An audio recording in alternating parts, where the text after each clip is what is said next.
Hello friends, this is More विडी. मी विक्रम मोरे. आज 11th जो सिलेबस आहे तो तुमच्या समोर घेऊन येतो आहे. आपल्याला शिकायचं तो लेसन म्हणजे हा इथे लिहिलेला मी मेकॅनिकल प्रॉपर्टीज ऑफ सॉलिड. ठीक आहे. आता या लेसनमध्ये तुम्ही पाहू शकता की मेकॅनिकल प्रॉपर्टीज ऑफ सॉलिड. तर प्रॉपर्टीज बघायच्यात आपल्याला कोणाच्या, सॉलिडच्या. तर सॉलिडच्या काय काय प्रॉपर्टीज असतील, तर पहिल्यांदा सॉलिड काय असेल ते लक्षात घ्या. सॉलिड कशा पद्धतीने आपण एक्सप्लेन करता येईल आणि त्याच्यानंतर सॉलिडच्या काय प्रॉपर्टीज असतील. तर सगळ्यात महत्त्वाचं म्हणजे या लेसन मध्ये महाराष्ट्र गव्हर्नमेंटनं मेकॅनिकल प्रॉपर्टीज ऑफ सॉलिड या लेसन मध्ये किती % सिलेबस रिड्यूस केला. तर 25% सिलेबस ओव्हरऑल पूर्ण फिजिक्सचा, इव्हन दो प्रत्येक विषयाचा. पण 11वीच्या ज्या विषयात आपण पाहतो तर त्याच्यामधला 25% सिलेबस आपल्याला रिड्यूस झालेला दिसून येतो. आणि या लेसन मधला किती सिलेबस रिड्यूस झाला, तर त्याचे 2 पॉइंट रिड्यूस झाले. एक आहे हार्डनेस,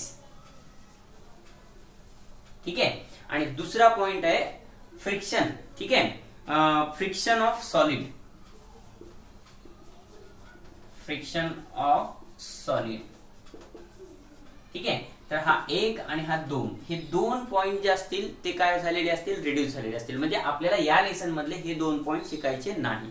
ठीक आहे. कधी, या वर्षासाठी जो आपला हा वर्ष दिलेला आहे आणि या वर्षासाठी महाराष्ट्र गव्हर्नमेंटने आपले 25% सिलेबस मधला या लेसन मध्ये हार्डनेस आणि फ्रिक्शन ऑफ सॉलिड हे 2 पॉइंट काय केलेले आहेत, रिड्यूस केलेले आहेत. ठीक आहे.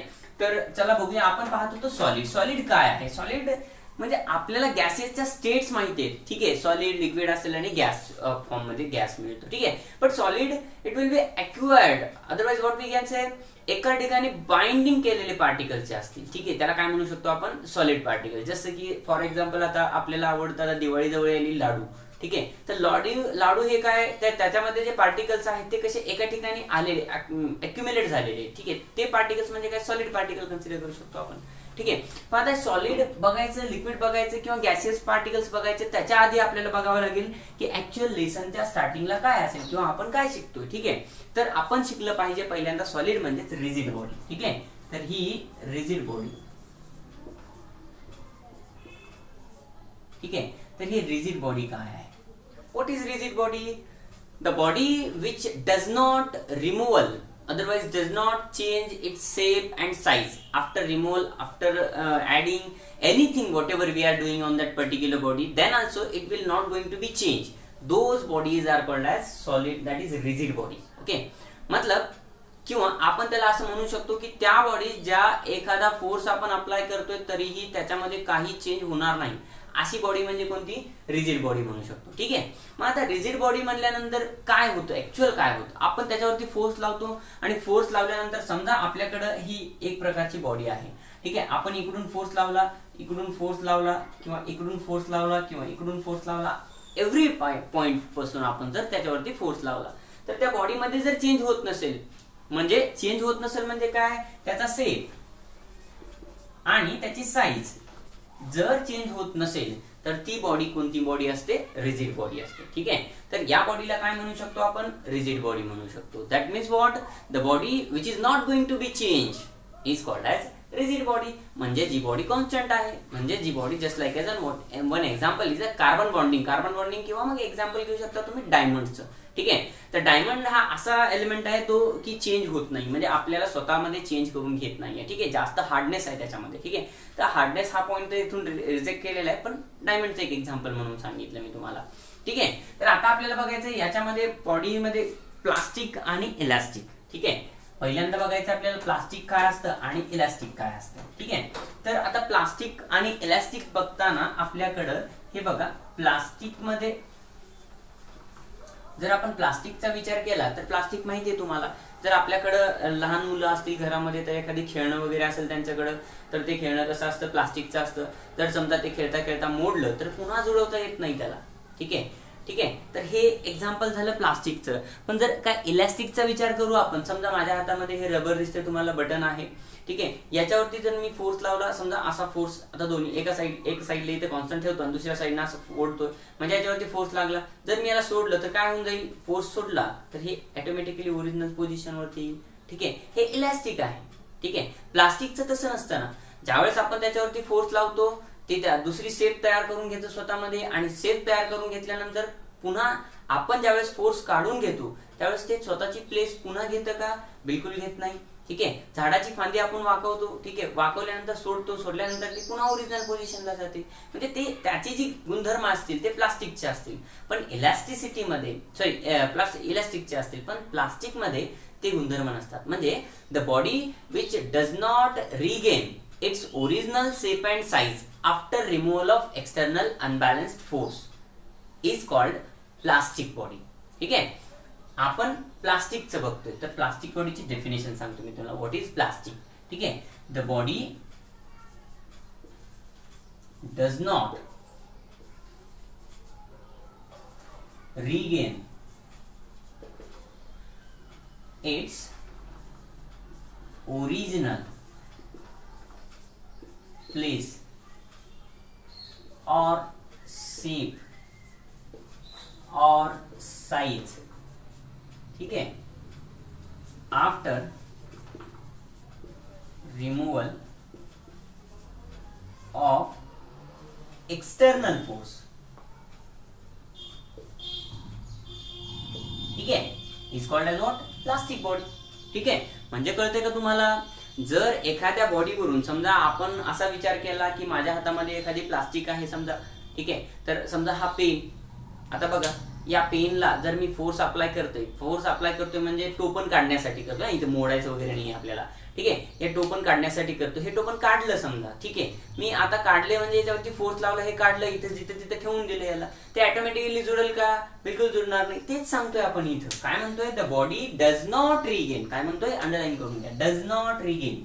ठीक आहे. तर हे डज नॉट रिगेन काय म्हणतं आपल्याला? ते पुन्हा ओरिजिनल पोझिशन वरती येत नाही, ओरिजिनल जागेवरती त्याची साईज, त्याचा शेप, त्याचा जो आकार किंवा त्याचे जे व्हॉल्यूम आहे ते रिगेन करत नाही. तर त्याला काय म्हणतो आपण? प्लास्टिसिटी किंवा प्लास्टिक बॉडी म्हणतो. त्यासोबतच आता याचे एक्झाम्पल्स काय असतील?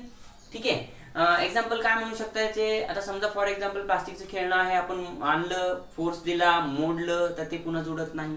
ठीक आहे. चेअर आणली, चेअर मोडली, तर ती पुन्हा जुळू शकत नाहीये. ठीक आहे. तर हे प्लास्टिसिटीचे एक्झाम्पल आहे, हे प्लास्टिक बॉडीचे एक्झाम्पल आहेत. पण इलास्टिक बॉडीचं एक्झाम्पल किंवा इलास्टिक बॉडी काय आहे? हे बघा, इलास्टिक. आता इलास्टिक मध्ये काय आहे? सेम प्लास्टिक मध्ये जसं रिगेन करत नाही, हे डू नॉट रिगेन. ठीक आहे. काय म्हणायचं? The body does not regain म्हणलंय इथं काय म्हणले? हे प्लास्टिकचे एक्झाम डेफिनेशन आहे. The body does not regain, the body regain. इथे काय लिहिन मी? The body regain its original place और शेप और size after removal of external force is called as plastic body. कळते का? बघा, फक्त एका वर्डनं ही डेफिनेशन चेंज होऊ शकते. तो वर्ड कोणता आहे? रिगेन. रिगेन म्हणलं की काय होतं? प्लास्टिक बॉडी बनते. डज नॉट रिगेन म्हणलं तर ती कोणती? रिगेन म्हणलं तर इलास्टिक बॉडी बनते, आणि डज नॉट रिगेन म्हणलं तर प्लास्टिक बॉडी बनते. ठीक आहे. मग हे प्लास्टिसिटी आणि इलास्टिसिटी, इथून पुढे काय लागतं यांना दोघांना नावं? प्लास्टिसिटी, प्लास्टिकला प्लास्टिसिटी आणि इलास्टिकला इलास्टिसिटी. तर काय प्लास्टिसिटी आहे आणि काय इलास्टिसिटी आहे? आपण एक ग्राफिकच्या माध्यमातून किंवा मग त्याला म्हणता येईल आपल्याला एक डिफरन्सच्या माध्यमातून त्याला पाहता येईल आपल्याला. तर पाहूया आपण काय आहे हे डेफिनेशन. पुन्हा सांगतो मी तुम्हाला, जर का तुम्हाला नोट डाऊन करायचे असेल तर ही प्लास्टिकची डेफिनेशन आहे. The body does not regain its original place और शेप और size after removal of external force. ठीक आहे. तर याला काय म्हणायचं तुम्हाला? Plastic body. आणि तीच जर तुम्हाला डेफिनेशन लिहायची इलास्टिसिटी, तर द बॉडी रिगेन, हा इथून the body regain its original shape, size और place, okay, after removal of external force is called as plasticity, otherwise plastic body. ठीक आहे. तर ही डेफिनेशन या पद्धतीने तुम्ही तयार करू शकता. चला आपण एक डिफरन्सच्या माध्यमातून हे जे लागतंय म्हणजे प्लास्टिसिटी काय आहे आणि इलास्टिसिटी काय आहे ते पाहू. त्याआधी हे जो फोर्स घडवून आणतोय, ठीक आहे, तर त्याला म्हणायचं डिफॉर्मिंग फोर्स. कळलं का? ठीक आहे. तर डिफॉर्मेशन आणि डिफॉर्मिंग फोर्स अशा दोन वेगवेगळे कन्सेप्ट आहेत. तर पहिल्यांदा डिफॉर्मेशन, हे डिफॉर्मेशन काय आहे आणि त्याच्यानंतर डिफॉर्मिंग फोर्स. ठीक आहे. पहिल्यांदा डिफॉर्मेशन आणि त्याच्यानंतर डिफॉर्मिंग फोर्स. आता डिफॉर्मेशन म्हणजे काय आहे, समजा फॉर एक्झाम्पल मी तुम्हाला सांगू इच्छितो, हे रबर माझ्या हातामध्ये पुन्हा मी घेतो, किंवा आता हे घेऊ शकतो आपण, हा बॉल आहे, ठीक आहे, याला बलून कन्सिडर करू. हे बघा थोडंसं दिसते का प्रेस झालेलं, या बाजूला दिसते का, माझा अंगठा याच्यावरती प्रेस केला मी, ठीक आहे. तर आता अंगठा प्रेस केलाय म्हणजे त्याच्यावरती फोर्स अप्लाय केलाय, ठीक आहे. आणि ज्यावेळेस अंगठा प्रेस केलाय, फोर्स अप्लाय केले, तर याची साईज थोडीशी चेंज होईल, कळालं का, ह्याची शेप थोडीशी चेंज होईल. आता ही जी शेप चेंज होती, दॅट इज व्हॉट, डिफॉर्मेशन. अलग लक्षात. That means what, the force which is changes the body's shape or size is deformation, is nothing but deformation, ठीक है. Mason, the force which is changes the body's shape or size is nothing but deformation.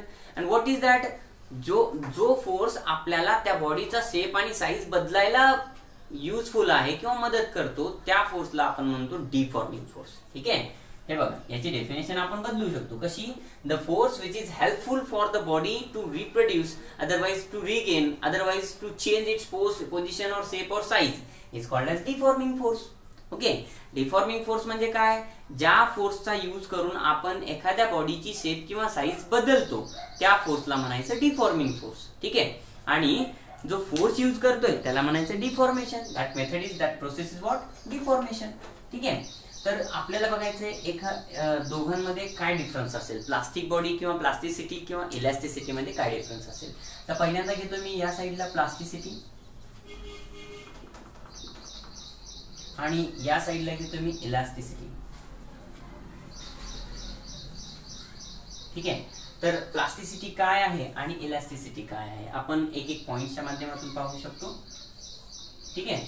तर number 1 आपण पहिल्यांदा plasticity बघतोय, तर प्लास्टिसिटीचा एक number काय असेल किंवा प्लास्टिसिटी काय आहे, तर पहिल्यांदा तुम्ही त्याचे डेफिनेशन लिहू शकता, ठीक आहे. काय डेफिनेशन लिहिणार, द फोर्स, काय सांगतोय, द बॉडी विच रिगेन, इथे प्लास्टिसिटी आहे, the body which regain, sorry plasticity है ना, which does not regain its original shape और size after removal of external force is called, काय सांगतोय आपण, प्लास्टिसिटी, ठीक आहे. Is called as what, plasticity. तीच डेफिनेशन फक्त तुम्हाला डज नॉट रिगेनच्या जागी काय करायचंय, रिगेन करायचे, त्याला काय म्हणणार, इलास्टिसिटी. फक्त डज नॉट रिगेन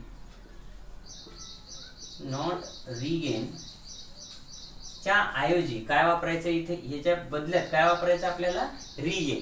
त्याच्याबरोबर काय वापरायचं आपल्याला, तिथे काय सांगतो मी तुम्हाला, रिगेन, त्याला काय म्हणणार तुम्ही, इलास्टिसिटी, ठीक आहे.